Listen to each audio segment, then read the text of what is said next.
First things first, how are you? Good, thanks. Yeah, enjoying being in Holland. It's nice. Yeah, it is nice. I like it here a lot. Have you performed here before?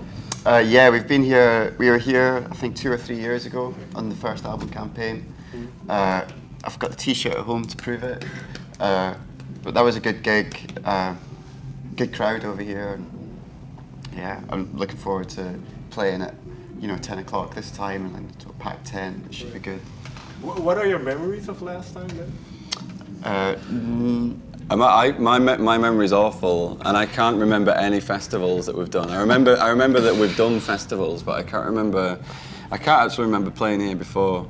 But it seems really nice. It's like a really relaxed, as far as like festivals go, it seems really relaxed. And we went for a wander about. It's a really good lineup. Went and saw the Alalas, and you guys went and saw Pond, and yeah. So yeah, it's good to be just here and be part of it. Is this something you do often, or get the chance to do often, to see other acts perform when you're at a festival? Not really. No. I mean, I guess it's usually like quick kind of in and out, with festivals anyway. So yeah, you maybe get to see the band, like we saw Caribou play last night because they were on straight after us. So you maybe see a bit of the band before you, and then you can stay and watch, the band after. But yeah, surprisingly, you see very little music. Yeah, at I know, festivals. it's frustrating. Plus, you're always shattered, and you just. But it was great. I mean, it's just good just now because we got here early and stuff. Yeah. Yeah, it was great to see Pond. I've been wanting to see them for a while, and they were really good. And the Alalas sounded amazing. And, looking forward to seeing like Todd Terge before we play as well. They're on just before us. Who sound great. Do you take away something from watching other people perform? And then the kind Yeah. of maybe incorporated in what Yeah, you are doing? totally. I think it's good to see, especially at festivals, because you've kind of got to really tailor, I think, your live set to a shorter set and maybe not a partisan audience. But it's good seeing other bands. It's good seeing just how they do it and how they approach it, and I guess it gives you ideas on how to change your own set and things like that. It's good. It's always good seeing bands at festivals and seeing how they do stuff. If you go back to your childhood, maybe, who were your favorite live performers then? I used to go to this crusty folk festival in Banbury in Oxfordshire. That was the one thing I'd go to regularly all the time, and I'd like to see like Richard Thompson and Fairport Convention, and I enjoyed them a lot. They were terrific musicians and stuff. What did you go and see? I mean, when I was a kid, I used to go to festivals. I can't really. Who do we see? I saw The Prodigy in '95, I think. Who were totally amazing. Yeah, I've seen loads. I mean, I'm a big Super Furry Animals fan. They were always great live. Yeah, it's too many to remember. And then when you were at that age of visiting these festivals, were you already making music yourself and writing music yourself? Yeah. Me and my school friends had like a little garage band. We used to just go around to our friend's house and steal his dad's beer and make music, just record it onto a little tape player. But yeah, we make music. Do you still have those tapes? You know what? We lost them. And I'm gutted. Every time I see my friend, I'm like, I can't believe we lost those tapes. They were amazing. They were totally brilliant. But no, I haven't gotten them anymore. Totally gutted. I wish I did. And then I believe you met at college, if I'm correct. Yeah. I was studying over in Glasgow. Tommy was over in Edinburgh. But I mean, we kind of got to know each other really when we all moved to London. I mean, I knew Dave. And I think I'd met Tommy at an exhibition that he had in Glasgow, but it wasn't really until London that we all started the band and started making music. What was it about London, and where the band could kind of grow or make it? For me, I guess it's a much faster pace in London, so you kind of feel like everybody's doing something, everybody's busy doing something, so that kind of motivates you to kind of actually do stuff. And there's so much going on there, it's like when I moved down to London, I just had a couple of years just doing club nights and DJing and stuff, and I guess, there's just loads of opportunities to do stuff like that and do little shows, little gigs. But yeah, for me it was just, you know, it's just a much kind of faster paced city, so you kind of feel like you have to get around to doing the things that you've wanted to do for years, you know. I think if we'd stayed in Scotland, I think that we might have, I think we would have started a band, but certainly it's harder to get, well, London's a good opportunity to just be able to play loads of shows. Like when you're starting out, it's got so many venues, and so you can get a lot of shows under your belt without having to travel that far, which is really useful, and which would have been more awkward. I think it's more difficult if you're in Edinburgh or Glasgow to get that many shows under your belt and stuff. But. And then, if you, in terms of the music, then do you notice a difference between the songs written in Glasgow and the songs written in London? For me, yeah. I mean, Glasgow's a real like. I mean, I got into a lot of post-punk and a lot of like kind of really. The bands up there are kind of really DIY and rough around the edges, I guess. So it was always quite ramshackle, the stuff that we'd do anyway. But yeah, I guess as well, focusing more, you know, like I think with Django, we just really focused on stuff, and that tightens everything up. And you know, like the bands that I was in Glasgow were always just bands that we put together for an exhibition or a show, and then it could be kind of disbanded, you know. So I guess Django was the first time that we put more than, you know, a few months or whatever into it, or for me anyway. And then now you've released your second album, Born Under Saturn. If you listen back to the debut album, what do you hear?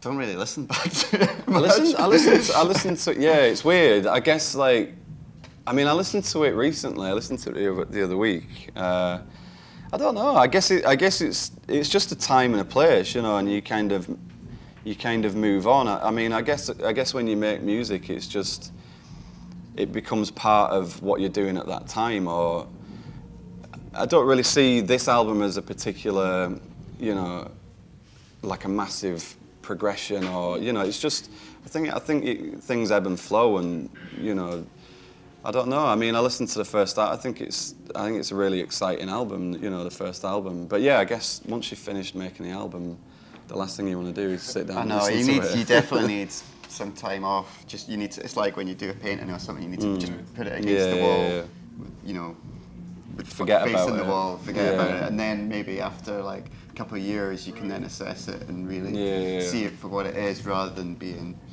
bogged in it. I think the two albums are just like snapshots of where you are at that time, and that's just what it is. Really. What to you then is the biggest difference between those snapshots? I think certainly the way that we approached it was different. I mean, just because it was so, we just didn't have any money or anything, and for the first album, and we never imagined it. I mean, we literally never imagined it to be anything other than, you know, we were just making music because it was something to do. You know, we never really thought that. Well, it was hard to imagine getting a record label and getting you know, doing these massive gigs. It's what sort of culminated in. I mean, it was incredible. It's totally beyond our wildest dreams, really. But with the second album, we just had a little bit more security in terms of we had a studio.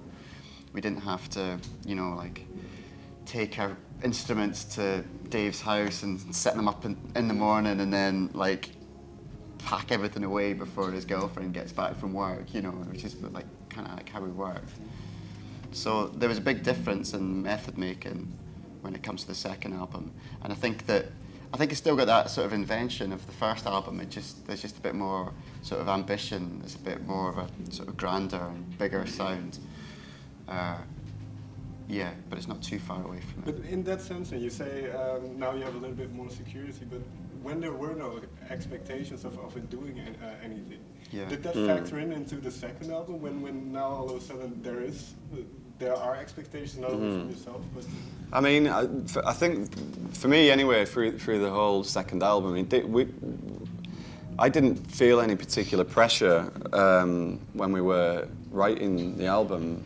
in terms of, well, how's it going to be received? Or I think once you start trying to second guess what people want or what people might be expecting, you're in trouble. But I think I think once we had like a release date, then it kind of hit you. It kind of hit me anyway, and I was like, okay, people are actually going to be listening to this, and it's not like, you know, people who've never heard of you before. It'll be a lot, you know, people will be expecting certain things. So yeah, you get quite nervous, I think, because you just don't know if people are going to like it, and you know, it's a tricky. The second album's always tricky, I guess. But I guess you just tried not to think about, you know, the expectation or anything like that. I mean, we put ourselves under a lot of pressure we push ourselves a lot when we're writing and stuff like that. So, you know, I guess that's enough. Or we hoped it was. Well, what was the first song then that you wrote that ended up on the album? First Light, yeah. First Light, I guess that was the first song that we recorded, and I mean, me, Tommy and Vinny did a lot of the writing, you know, as a three on this album. So I guess, and in the first album it was, you know, Dave and Vinny did most of the writing. So I guess it was like, we had like a month of just messing about with ideas, and I guess it took a little bit of time to start trusting each other's judgments, you know, and that was the first song that we kind of got through and finished, and it felt like, okay, now we can kick on and carry on writing and, you know, start picking up momentum. But yeah, that was the first song. First song that we got finished and recorded. And what was what ignited that song? What sparked that song? It was something I was doing in the Juno. It was just a synth riff that we had, and I think Dave put down the snare pattern to it, which is great. But you know, it's just the riff, and then it would just. I think Jim and I were spending a bit of time doing. I think you came up with the chorus, and Vinny came up with a really nice melody in the verse. I mean, it was a nice sort of group effort without anything feeling forced or. Just sort of came naturally, and was really encouraging to do that, get out of the way, and it gave us, sort of spurred us on when it came with writing the rest of the album. And you say it kind of, before that, it was a bit difficult to find a consensus. So how long before were you already writing, or was it fairly early in the process? Yeah, it was pretty early. I was basically at the start. I mean, we'd kind of been recording little ideas and stuff like that, and I think we all thought that we had a bunch of, you know, ideas that we can make into songs, and I think we finished touring and got into the studio, and we were like, okay, we haven't got anything, you know. We had like, that little synth line of Tommy's, so we just, you know, kind of went with that. But yeah, I mean, it was basically the start of that process of, you know, the album that we tackled, First Light. Did you notice then that also in terms of the sound that the rest of the songs kind of gravitated towards that first song?